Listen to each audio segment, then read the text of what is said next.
እናትና ልጅ ተግባብተው 2000 ዘመን አልፏል እስከ ዛሬ እኛ ያው ሳንግባባ ነው ያለነው 2000 ዓመት አልፏል በቃ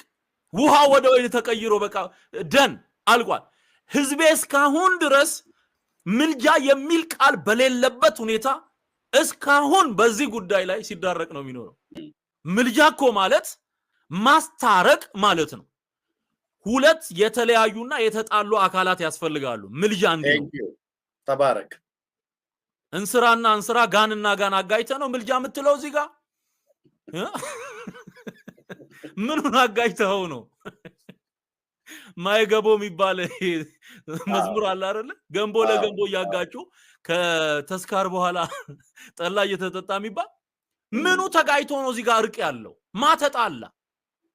ነው ወይስ በሰርግ ቤት ውስጥ ሙሽሮቹ ተጋጩ ለመጀመሪያ ጊዜ ይሄኮ ነውር እኮ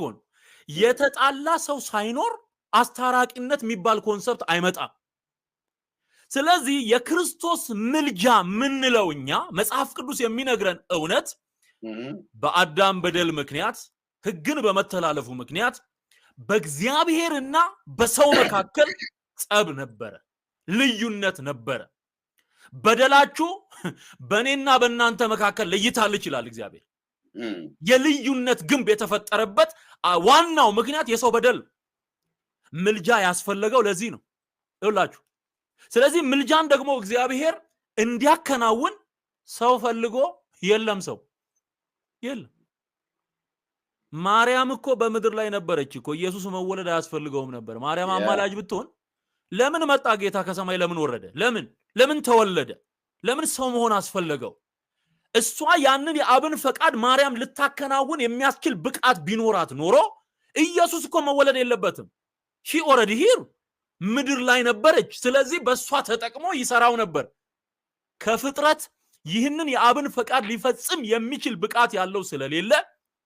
ኢየሱስን ላከው በቃ የአብ ልጅ ክርስቶስ ተወለደ ከማርያም ተወልዶ መጣ ስለዚህ ለማርያም መድኃኒቷ ነው ለማርያም አዳኟ ነው ለማርያም አምላኳ ነው ፈጣሪዋ ነው እንላለን ምንድነው የአማላጅነት መመዘኛው የአማላጅነት አስታራቂነት ከሆነ መመዘኛውስ ምንድነው ስንል በአብና በእግዚአብሔርና በለው ልዩነት ለማስታረቅ አንደኛ የመጀመሪያው ነገር ፍጹም ሰውና ፍጹም አምላክ መሆን ያስፈልጋል የመጀመሪያው መመዘኛ ይሄ ነው ፍጹም ሰው መሆን አለበት ፍጹም አምላክ መሆን አለበት ሰው ብቻ ሊሰራው የሚችለው ነገር እንዳልሆነ አብ ገብቶታል ሰው ብቻ ሊሰራው አይችልም ማርያም ሰው ብቻ ናት ኦኬ ሰው ብቻ ግን እስመተ አርዮ በክብሮሙ ብለው አስተካክለዋል እነሱ ግን እስመተ አርዮ በክብሮሙ ብለው ማርያምን ከማጋራ አስተካክለዋታል ከፈጣሪ ጋር የፈጣሪ ምስጋና ይገባታል ብለው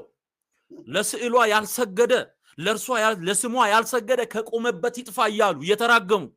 ስም አጠራሩ አይታወቅ ይያሉ ባይዘወይ ህዝባችን እኮ አሜን ይያለ የሚመጣ እኮ እርግማን እኮ ጉድ እኮ ነው ሰምቶ ሳይገባው ሳያውቀው ዘሩ ይጥፋ